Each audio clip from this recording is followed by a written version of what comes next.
Hello and welcome to the Geeks Review. I'm Royce. And I'm Joshua. On today's episode, we have a focus upon the English actor Dev Patel, talking about two recent films of his, 2020's The Personal History of David Copperfield, and 2021's The Green Knight. Anyway, lots to talk about. The Personal History of David Copperfield is adapted from the Charles Dickens novel by Armando Iannucci, the man behind the TV shows The Thick of It, Veep, and the movie The Death of Stalin. It stars Dev Patel, Tilda Swinton, Hugh Laurie, Peter Capaldi, and many more British actors would be here for the rest of the episode if I was to list them off. While this doesn't have the fly-on-the-wall documentary film style that those other projects does, it does still have that frenetic sense of pace, that fevered energy, with characters running from scene to scene, cutting from plot beat to plot beat, which I think is both a plus and a negative. Are you familiar at all with the story of David Copperfield? No. I just know the magician. Yeah, well, the original David Copperfield, it's semi-autobiographical, as a lot of Charles Dickens' works were. Also satirical of Victorian culture, sticking it to those Victorians. But yeah, I think going into this, not having any knowledge of the book at all, I think it works. But good grief, is this a lot to take in, because Charles Dickens was not known for his brevity. No. He was paid by the word, as he did those serials, and it was, published back in the 1840s as a serial and in the book. And so many characters, it's a lot to take in a film that's less than 2 hours and flies through 600 pages. What I can assume is fairly accurate, fairly true to the source material. One benefit, though, is by having such a diverse cast, it doesn't go cast a bunch of stuffy white dudes for everyone. You've gone and got actors like Benedict Wong, who you would know as Wong from Doctor Strange. Yeah. As well as Dev Patel himself. It makes them all visually distinct, and even characters who are, I guess, visually similar, like Hugh Laurie and Peter Capaldi, they're both visually distinct in their costume, in their hair, and the way they talk, the way they act. I think I'd not have a very hard time of distinguishing Peter Capaldi and Hugh Laurie. Well, some people, especially when they're both here with crazy grey hair. So it's available to watch on Foxtel. We wanted to talk about this back when it came out early last year, but of course, things outside our control prevented that from happening. This is, it's Dickens done differently. It's not sort of stuffy. It's not kind of... Because I think a lot of adaptations get caught up in like the wordiness of things like this, and even if something is...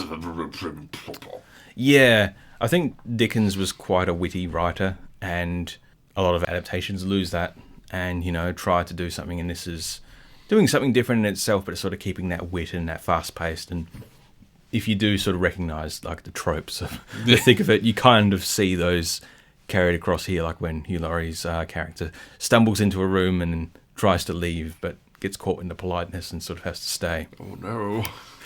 Or Wong's alcoholism, and he's trying to get his hands on the port. Well, at least they're not sitting in a cafe trying to talk about how to take down a politician and somehow pulling in a Star Wars analogy that leads into the Lego. They're all made of fucking Lego. Well, but it does keep within the confines of the setting, which is good. I think I'll return to it, and I might actually do a bit of a compare the pair sometime. But yes, that's The Personal History of David Copperfield. It's available to watch on Foxtel. It might be on some other streaming service. It might be on DVD now. If you're a Dickens fan, if you're a fan of any of the actors, definitely check them out. It uses them all really well, even if it's minimal. Speaking of which, we do have the Facebook page. That's the Geeks Review on City Park Radio, Geeks Review CPR. Check us out there and see all our new episodes and join in the discussion if you... Anyway, The Green Knight. Yeah, this is a big one that we're here for. Kind of didn't quite sneak under the radar. It had a bit of a ad campaign last year and earlier this year, but not much else. I don't think it's actually come out here in Australia yet. Like, for some reason, the distributors are holding off. So I don't know if it could also be the fact that half our country is locked down. Potentially. Yeah. And, it's not on any streaming services that are willing to take it just yet. So hopefully it does come to cinemas, but if it does, we'll be here to talk about it, if you can link back to this episode when it comes around. But anyway, The Green Knight. The Green Knight is based on the old Arthurian poem of Sir Gawain and the Green Knight, one of the many different interpretations of the actual poem itself. The Green Knight is a mystical figure that seems to be surrounded by the earth, and can also be linked to possibly be one of the first headless horsemen of English legend. It is here that on Christmas Day, the Green Knight barges his way into Arthur's court with a declaration of war and a challenge. He who is able to land one blow at me will have my arm, which is this bloody great big axe that they've got. When Arthur then goes to the challenge, it is actually Gawain who steps in for his liege. Because at this point in time, Arthur's kind of been through the ringer, he's getting older, he's not quite as spry and magnificent as he was. So, Gawain does manage to land a blow on the Green Knight. However, he manages to take the damn thing's head off. Part of the challenge is that the victim must return the Green Knight's weapon to him on the end of the next year, and the blow must be returned in kind. Yes.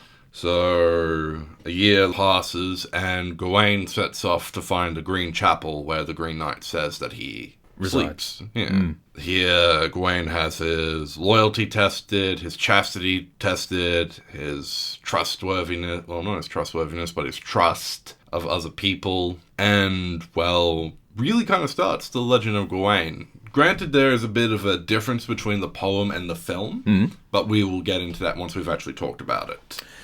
Yes, this film is visually beautiful. It is definitely an art house film, by the feel of it, and that's just me. Yeah. From the way it starts to the way that it goes on. Yeah, I mean, if you're kind of expecting swords and shields kind of thing. Banging and clanging and all that, there's not much of it. In the first 20 minutes, you get, like, the biggest action scene, really. Yeah, Gawain versus the Green Knight. But then, that's quite a subdued occasion, that. And you stumble upon the aftermath of great battles. You have characters backing out of further confrontations. Yeah, it's not kind of that epic in that regards, but it's more about the journey and the sort of both physical and spiritual and mental that he undergoes. And you don't need action to sort of keep interest, because there's enough here to sort of keep the audience engaged, I found. Does have a bit of a pacing problem, I found. For a 2-hour movie, it definitely moves quickly, but it feels like it doesn't go anywhere quickly. Yeah, I mean, there's a lot to sort of take in thematically, or sort of, all that stuff to think about. It's a bold retelling of a time-tested tale.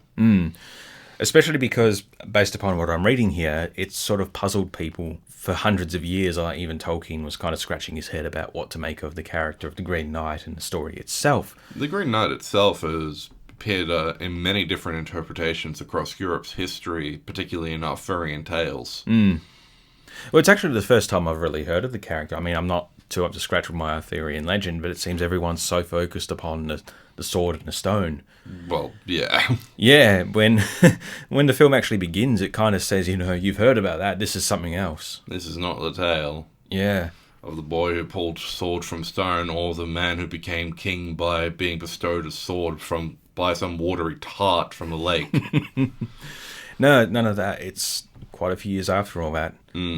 And it's interesting. We've had quite a few Arthurian things come out in recent years. I mean, obviously, the Guy Ritchie movie, there was The Kid Who Would Be King, which was a more modern thing. A lot of stuff more focusing on Arthur himself and Arthur-like legends, but nothing really focusing on other knights like Lancelot, Gareth, Gawain, or hell, even Morgana Le Fay. Yeah, and most it was King Arthur's Disasters, the old Rick Mayall cartoon that sort of put the biggest spotlight on all these other characters. Yeah. Oh gosh, I'm thinking now. I mean, there was the one, Keira Knightley was Guinevere in like the 2004 one with Clive Owen, and there was the Merlin TV show, which went for years. Yeah. Yeah, there's a lot of interpretation. I actually wonder if the Green Knight showed up in that. But I'll anyway, have to look through that. But yeah, this is kind of your dark fantasy kind of in the vein of Game of Thrones and The Witcher kind of deal. Definitely more Witcher than Game of Thrones. Yeah. I mean, Game of Thrones at times seemed embarrassed about its fantasy elements and just how unwilling it was to explore them at times. But it kind of takes that aesthetic and just throws you straight into it. Well, first 20 minutes, I mean, when the knight shows up, and it's this very... giant of a man. Played by Ralph Ineson, and best known as Finch from The Office. man with a great deep voice. Yeah. He was in The Witch, or The Vitch, a few years ago with Anya Taylor-Joy. And yeah, he's just got that powerful voice that really makes this figure a lot more imposing. A little more otherworldly as well. He's quite a sad-looking character, the Green Knight. He sort of looks quite sorrowful, and then he talks, and he's like, oh, okay. Not so nice. Not so nice. Not to go too spoiler-heavy, but again, it's just sort of visuals, and sort of we're in a non-visual medium, so we can kind of talk about those and sort of try to interpret what we saw. I mean, I remember all these scenes in the woods, and I don't know how enhanced it was, but just the green of the moss. Yes. And the fog just drifting through the trees. It is sort of, it's magical and enchanting, but also horrific as things happen there. It doesn't shy away from its brutality factor. No. Particularly with one of the scenes where Gawain has just dealt with the bandits. And he's tied up, and we sort of match cut to a pile of bones wearing similar clothes. And where it makes you think, oh, did Gawain die? Is that the end of the story? There's a lot of focus on heads. I mean, obviously, the Green Knight loses his head, and there's another figure that he comes across who is in need of their head. Yes, Lady Winifred, who we definitely know the actress quite well. Well, not personally, but she's been in a lot of stuff that we've talked about on this show. Erin Kellyman, yes, Enfys Nest in Solo, and Carly Morgenthau in Falcon and Winter Soldier. Been in a bunch. Yeah. But yeah, I think there's kind of the focus upon the head. I mean, even when we see Gawain dead, it's really focuses in on the skull. Yes. So it's definitely weighing on his head. It's definitely weighing on his mind. Yeah. The responsibility to take this dirty, great, big, a green, jadish axe all the way to a chapel 6 nights north. It's only 6 nights then, is it? Because it's a tricky thing with pacing that with a film like this, it could very well have been a year that he spent journeying. It could have been a weekend. He only started journeying before about a week or so before the end of year. It's all on Christmas. Yes. This is a Christmas movie now. Yes. You can join the ranks of Die Hard and the like. Yeah. Yeah, giants. Giants. Foxes and... Talking foxes, strange individuals that may or may not have existed. Yeah, it's a lot to take in, but if you know Arthurian legend, it's not too much of a shock, I guess. It's interesting to see how all these tales and all these characters are interpreted. It's interesting, and just filled with a lot of beautiful landscape shots where you just take in the land and kind of the enormity of the task which is upon him. It does also, like I mentioned earlier, it does feel very art housey with a lot of the shots and a lot of the choices that they made. Title cards and such in a very hard to read font. Very hard to read. It's I think it's a lot more sort of art housey at the beginning. Like, what was that fire at the beginning? All I remember actually was the beef that the duck or the goose and has with the goat. That stood out to me more than a lot of things. But yeah, you have quite a few interesting like choices with title cards where it sort of like jumps between different fonts and different typefaces as it kind of goes on for a while, and you forget that title cards are a thing, and then you get the interlude. Yeah, what was that? That was so like, are we now going to cut to a bunch of like, you know, scenery shots, or sort of go Ghost in the Shell and just focus on the scenery and left to ponder what we've seen? Or we're just going to be able to say, pause, right, bathroom break, come back. Yeah, but it's not that. It sort of just keeps on going. Yeah. Joel Edgerton shows up in this. He apparently played Gawain in the 2004 King Arthur film. Which nice little callback of kinds. Yeah, fantasy elements are quite... They're heavy, but you don't quite feel that this world is fantasy because it almost, at times, feels real enough. Yeah, like there's this sort of large boar or like hog, which kind of just feels like it could have been some sort of megafauna from, you know, like a few years ago. Yes. 700 years ago or so. The giants are quite a strange one, aren't they? Yes. Yeah, beings that large. Yeah, it's more about, I guess, the imagery than the actual, I guess, practicality of it all. it's really about reveling in that imagery and sort of just letting it wash over you. It's colourful at least. Yes. I mean, it's grey at times, it's dark at times when the night appears for the first time. You sort of think, is this going to take a horror turn? And I mean, when you can kind of consider what's going on, it is quite horrific. But it's sort of more... It is more fantasy and sort of softer and easier to digest. It's almost, from what I've read, a beat-for-beat retelling of the actual poem, with a slight difference at the end, where here we are left with an ambiguous ending of what becomes of Gawain, while in the actual poem, it is revealed that the lord of the previous castle had been bewitched by Morgana Le Fay to live two lives, one as the Green Knight and one as the Lord, where when he goes to swing upon the neck of Gawain, he actually feigns twice, and then only nicks him. Right, yeah, because the Lord character that Joel Edgerton plays is supposedly, you know, the human form, but it's never really expanded upon. It's never quite clear. No. It was only after reading after the fact that I was able to sort of pick that up. And sort of going back to David Copperfield, one thing I wanted to say there is you have adaptations of books where your knowledge upon the original source material is key. Yes. We've spoken about adaptation before, and I don't feel that you need to have read the book to understand the adaptation, because it's an adaptation. It should be a retelling. It should sort of be not exactly the alternative to the original, but a version upon it. And if you can't understand that without having seen or read the original, what's the point? You know. With that, I sort of felt like you could watch David Copperfield, The Personal History of, and understand it even if you hadn't read the book, as I have, and I understood it. It's just a lot to take in. This one, yeah, I think you can kind of go through it, but that sort of whole element of the Green Knight and the Lord is kind of lost on me. It was only after looking it up that I was kind of like, oh, right, okay, that's a connection that we were supposed to make, was it? It was definitely probably one that will stick with me for a while.